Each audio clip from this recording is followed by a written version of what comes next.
Hello, everybody. Welcome to the Political Vigilante. We've got a very special interview. We've got another person from Our Voice, Joshua Cameron, who also is doing, he's resisting in many other ways. I'll let him tell you more about that. Josh, thanks for being on the show.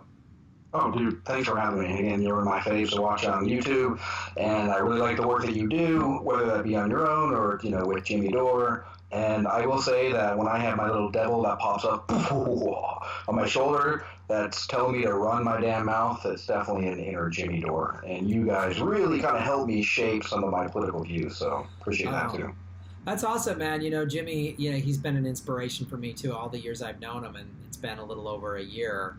I think I've still told the story before, but I was on his podcast like late November of 2016, and he was like, I don't freak out about the election, man. Like, there could be some good, some good could come out of this, and waking me up, and he inspired me to start my YouTube channel. So it's really cool. So what do you, I know we've talked to one other person with Our Voice, and so why don't you give us your role within that organization and other things that you're doing. I know you've done some, you've been out like on the street because you live in D.C., correct? No, I live in Salt Lake, the greater Salt Lake City area. Oh, you live in Salt Lake, but all right, so that's in Utah. That's in Salt Lake where some of those protests and stuff? Okay, cool. I'm sorry. Well, tell me, instead of letting me say Hey, no worries, man. So let me kind of tell you a little bit about what got me connected to Our Voice. That make a little bit more sense as to what I do with Our Voice. And so, really, I was one of those guys on Facebook and Twitter throwing stones at this establishment wall. Shit's bouncing off, but I'm like, yeah, I'm doing stuff, yeah. And then, so I work in research and pediatric research. Like 70% of my office are women. And after the election, it really fucked with my head, man. I've dealt with PTSD, I've had a war, and it was really strange for me to hear the trauma and horror in women's voices saying, oh my God, we literally just elected a sexual predator to the office of the president. And I heard that for 2 days straight, and it really fucked with my head. So I had kind of my own Force Awakens moment, if you will. Mm-hmm. And so I was like, fuck, I need to do something. And then it eventually led me to going to the Capitol on Bernie Sanders' call to arms to protest the dismantling of the ACA back in January 2017. So I was there, and I probably hit 40 or 50 different events throughout the year. But then sometime around, I don't know, March or April maybe, Sam was doing a little tour. I caught wind of Sam Ronan because of, he was the guy who got Tom Perez to admit that the primaries were rigged, even if he walked it back a couple of hours later. Right. And so here's this kid, this 28-year-old guy, having a beer with him, getting to talk to him. He's not trying to pretend like he's something he's not. And he says, I have a vision. It's like, this is a good vision. It's not necessarily the man I follow, it's the policy. Right. Bernie Sanders even. I'm not inspired by a 700-year-old Jew who combs his hair with a balloon. I'm inspired by a guy who fucking has some real good policy. And so I part of my Force Awakens moment, I knew I was going to run for office. So I ran for local mayor where I live, and Corey Henderson, who you also interviewed, helped me on my campaign, helped me make some videos, helped me make some of my digital advertising, and I didn't win, but I got so connected with the community, and then with my protesting, I wanted, I was going to go out and protest anyway, so I wanted something that was good and beneficial to benefit from me being out there being a loud, brash, annoying asshole. And Our Voice is something I wanted to benefit because it has so much potential. And what I really like about it is at the end of the day, let's say, even though I'm a radical leftist, I kind of identify with Kyle Klinsky, and he says he's a leftist libertarian, because I really don't think that we need government influence where private sector may be better. But private sector sure shit ain't going to wrangle itself in. No. Yeah. And so, if at the end of the day, as a radical leftist, I'm talking to a right-winger, if we have an organic disagreement, hopefully we can make some headway and we can talk about this organic disagreement. But where it stands now, we have corporatists on both sides of the aisle. I think it was Chris Hedges that said, make no mistake, we have one corporate party with two right-wings. Yeah. And so We have corporatists on both sides of the aisle. One that's paid to be rabid and crazy, another one's paid to be weak and feckless and roll over. And so I want to get grassroots to push all these assholes out because, again, if I can talk to you with an organic disagreement, we can figure out where our differences lie, where that disparity is, and see if maybe we can bridge some of that disparity. But if you're paid to be disagreeable for the sake of being disagreeable, there's literally nothing I can do. Like if you are Ted Cruz and you summon your inner Ted Cruz just for the sake of disagreeing with me, like the only thing I want to do is punch you in the face, and that's not going to do anything for us. So, so that's what got you into Our Voice. Just I know I did the interview with Cameron about a month or so ago, but just anyone who's not familiar, give a quick summary of what Our Voice is doing and how people, if they wanted to, could get involved. Sure. So if you want to get involved, go to ourvoiceusa.org. So that's going to be our main webpage. And so ultimately what Our Voice is it's a free canvassing tool. And so, which is an app via iPhone and Apple. Now, it's still in beta. And with Apple, you have to be invited to something in beta. But if you have an Android, you can actually go into Our Voice. You'll find a little picture of the eagle, and you can download it and play around with it and see where you stand. And what I mean by where you stand, there's a political alignment quiz. But instead of it, popping out saying, congratulations, you're a communist, or you're a socialist, or you're a radical fucking batshit crazy right-winger. I shouldn't say that, but, anyway. It says, hey, this is how you voted? Great. Or this is how you, took these 25 questions? Great. Based upon how you view these questions, here's who's running for school board, for city council, for mayor, for state rep, for state senate, all the way up to POTUS. So then you have an informed decision going in. This is who I agree with 89% or 69%. Or here's a guy who's currently the incumbent, and I agree with him 30%. But then this lady who's running, I agree with her 69%. And holy crap, she's a Republican? Like, whoa, blows my mind. So this person actually has policy that represents me. And so a way to disconnect and to break the cult of personality. Because voting for somebody's personality is how we get people saying, over 2020, yay. Yeah. That's just like mind-numbing when I hear that. I literally, after the Golden Globes, I put on Twitter, I was like, another TV celebrity. Boy, that's really been working. It's working for Trump. It was great when Reagan did it. Boy, it's always good. Right. Yeah. It's preposterous. So let me ask you this now, Josh, what are you doing, like today and as you're moving forward, especially we're in a midterm election year. This is a pretty significant year. There's a bunch of incumbents that a lot of progressives are trying to primary. So what are you doing and how are you going about doing it? So part of me going out and protesting and wanting something of mutual benefit across any political spectrum to benefit from, like Our Voice, is I get connected to the community. For instance, I think it was the Friday before Ajit Pai told us all to, hey, sit and spin. I was out on the street corner in Salt Lake, and it was fucking cold, man. It was like, 25 degrees, windy, and I was out there with my American flag. The reason why I run with the American flag is because I'm sick of only fucking racists being guys who fly the American flag.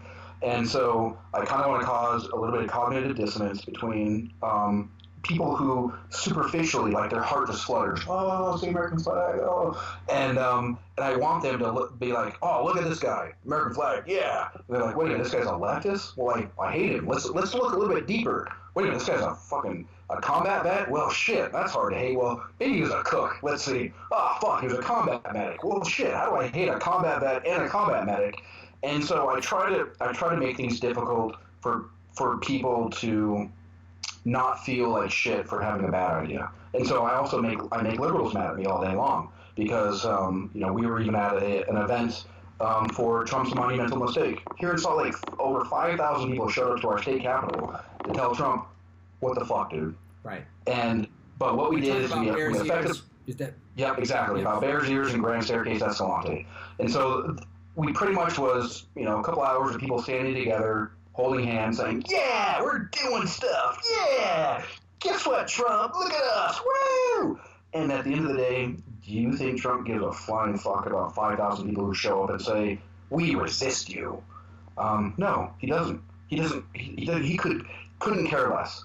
And so I made a lot of people mad because I show up with a bullhorn, and so I waited for speakers to speak, and there's kind of a sine curve. So they're speaking, and then as they're ending, then you see the host start coming to the mic to introduce the next speaker. So as they're clapping and they're ending, and right before the host announces the next person, I kind of occupied an empty space, pulled out my bullhorn, and I said, who here is willing to challenge the corporate government? Nothing's going to change unless you run for government and run for office. And so I did that about 3 or 4 times, and I got a lot of shit for it. What's funny, though, is that Monday, 2 days later, that following Monday, that dotard in chief showed up to basically give Orrin Hatch a hand job and say, please be my sycophant in chief. Please be my sycophant in chief. And I was even louder, but I was far more aggressive. And not one of these people who gave me shit said, hey, good job. And so they're just mad that I hurt their feelings. But if I hurt your feelings and it ultimately gets you to run for office, sweet. I will carry the burden of you feeling like I disrespected you. And it does bum me out a bit that a few Native American groups may have felt that I was a loud white motherfucker, and these are Native Americans, they're proud of their heritage, and I get it. But at the end of the day, if you're not willing to run for office, and we're not pushing these corporatists out of office, none of us standing together, no matter how many thousands, just standing together singing Kumbaya is going to get them to stop. And so we have to get them out of the ability to legislate in order to get them to stop. Right, because they're clearly they're not listening to the people. If they were, right. I mean, if you, poll after poll wants gun control, poll after poll wants universal health care. They don't care. So they're not listening. So is that? Right.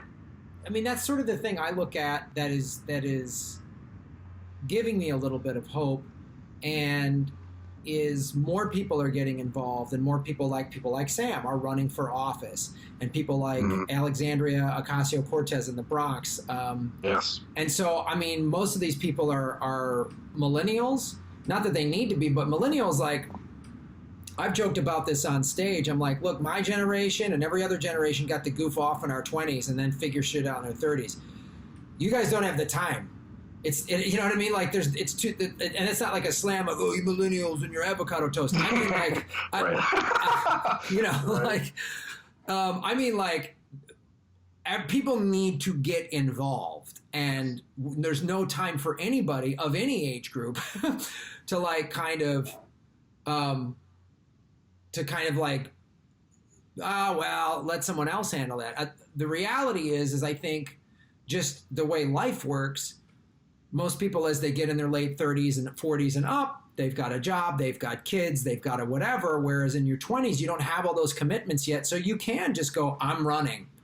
I was working at some dumb job or whatever, or driving Lyft, or I can drive Lyft while I do my campaign, whatever the thing is.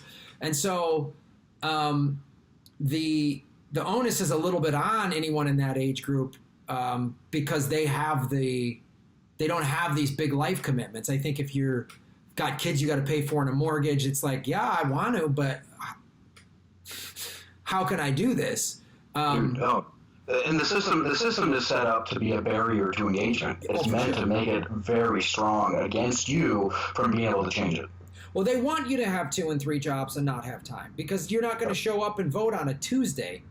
You know what I mean? When you're doing that, when anyone of any age group can't afford basic necessities, when the 60% of the population doesn't have $1,000 in savings.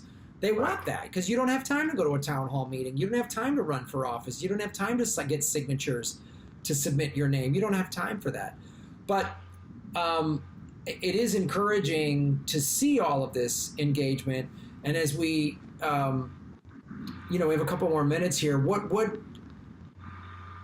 are you seeing? What sort of trends or people are you seeing that kind of gives you some hope that some radical change is going to happen? Oh boy! So who's running for Senate right now to take over Orrin Hatch's seat is a man by the name of Mitchell Weiss.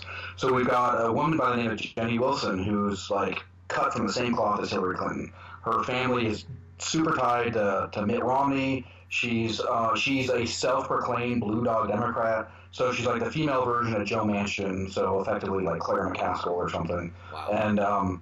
Yeah, and so we can go for Democratic status quo, boring as fuck, the reason why Democrats always lose in Utah, or we can go for a guy who, out of the 40 or 50 events I went to last year, I saw this guy, Mitchell Weiss, at least a dozen different events. He shows up, even if there's only 100 people, because he wants people to know, look, I'm here for you, and I'm on the ground. I'm on the ground helping out, and you know what? I'm grassroots. And while he's running under the Democratic ticket, this guy's far more independent. He's pro Medicare for all. He wants a progressive tax system. Pretty much everything a radical leftist would want is what this guy is very much about. I know he's been trying to get a hold of the interest of the Justice Democrats and see if they could, sponsor him. And also in my district, I live in Mia Love's district. You know, the one who's like, yeah, Trump is all right. Oh, wait, he made fun of me. Oh, shit, how do I reconcile this? What a meanie. This guy's a meanie, saying meanie things. And so there's two progressives running against her. One is Darlene McDonald, another progressive black woman who I've seen with at least probably about as many events as Mitchell Weiss. And so she's on the ground too. And then there's another one, Tom Taylor. And Tom Taylor is a typical, what you expect, white man here in Utah. What you don't expect is a Mormon who's for Medicare for all, a Mormon who's for who understands that climate change is a real thing. So this is a guy who falls within, I guess, out of the 61% of Mormons who recently came out and said, yeah, hey, Trump's not so bad, he falls within that 39%. That's like, yeah, not so much. And so really interesting things. I'm really excited to see how things play out. And then a week from tomorrow, I will be speaking at a local event. It's Utah Wake Up, and it's grab them by the midterms. And so it's a way to use the same vernacular and the same bullshit rhetoric that they use, but use it in a progressive way. Well, progressive in the sense of progress, not progressive in the sense of like political alignment, but in a way that actually helps. Right. Because at the end of the day, I want politicians to look at, do my policies add a net positive value to the human experience, or do they take away from the human experience? And if you add more than you take away, likely that's somebody I can be on board with. Again, we may have organic disagreements, and that's something that we can tease out, hopefully in conversation. But if you start off on the jump with like severely taking away from the human condition, go fuck yourself. Yeah. And if you're a corporate Democrat or Republican, then you don't give a shit about anybody else.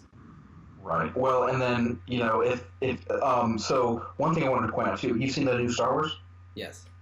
Oh my God. So, I mean, again, with sine curves, all throughout history, we have some of the same tropes, some of the same things, and there are so many political parallels. And I want to point out, when you watch Star Wars, spoiler alert, if you haven't seen it, spoiler alert, so the Resistance, if you notice, when they use the term resistance, they're a ship out of fuel about to blow the fuck up.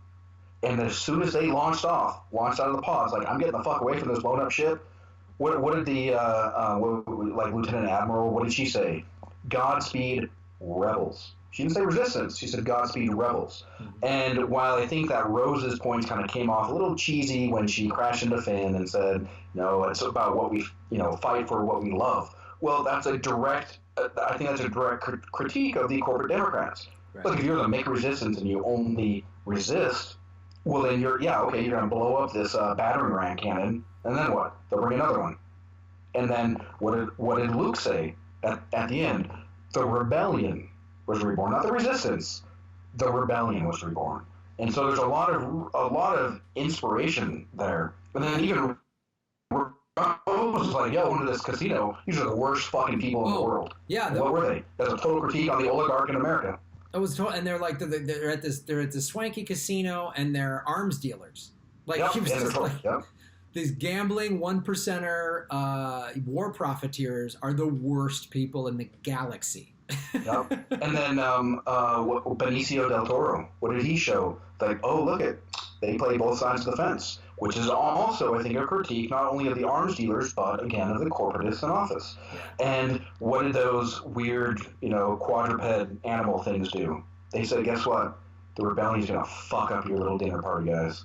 And so I've heard criticism that the little kid at the very end who's force sensitive and grabs the brooms, like, okay, well, why did he do that? The point was to show you the rebellion is reborn. They showed up. What did Rose do? She showed him a ring. Yeah. And that's all it took. And so symbols really can be powerful. And so I'm not against people drawing, being guided by symbols, as long as, again, they add to the human condition. But if your symbol, say the American flag, is simply because you're a fucking racist that scratches your balls and you only want to sell mattresses and sell beer with your American flag and scream at somebody who kneels in order to, protect exploited communities, again, go fuck yourself.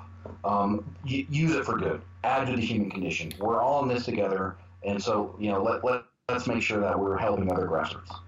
I like that. So as we wrap up here, where can people go again if they want to get involved in Our Voice? So go to ourvoiceusa.org, and really, if you don't know what to do, reach out. So you can find me at Josh Progressive. It's one thing I love about Young Turks. They wear their bias on their sleeve, and so I will wear my bias on my sleeve as well. So yeah, I'm super progressive, I'm super leftist, but I want you to know that from the jump. That way you can critique me and you can know where I'm coming from. But at Josh Progressive on Twitter, that'd be a great way, probably the easiest way. I can't remember exactly what my Facebook handle is, but if you go to Joshua Cameron on Facebook, it'll be a picture of me standing up there holding an American flag, and which is, believe it or not, our local Tribune, Salt Lake Tribune, has a bunch of pictures of me because they love the American flag. So I'm hijacking systems that are usually used for bad, and I'm using them for good to help highlight good ideas. Good for you. I'd love to see the left reclaim the flag. I would really love to see that happen. So thanks, Matt. I appreciate it. And everybody watching, I'll put the Our Voice link in the show notes. Josh, thank you so much for being on the show and everything that you guys and Cameron and Sam are doing over there at Our Voice. Anybody watching, it's a great way to get involved, because I get a lot of you guys email me and go, Graham, what do I do? I'm just one person living in this town. How do I do this? Here's a way. Here's a way to get more involved and get more informed. That's the key. You got to get more informed first. That'll help you decide where and how you're going to get involved. So, Josh, thank you, and everybody at Our Voice, and we'll together all make Gotham great again. Oh, snap, and may the force be with you, sir. On shot first.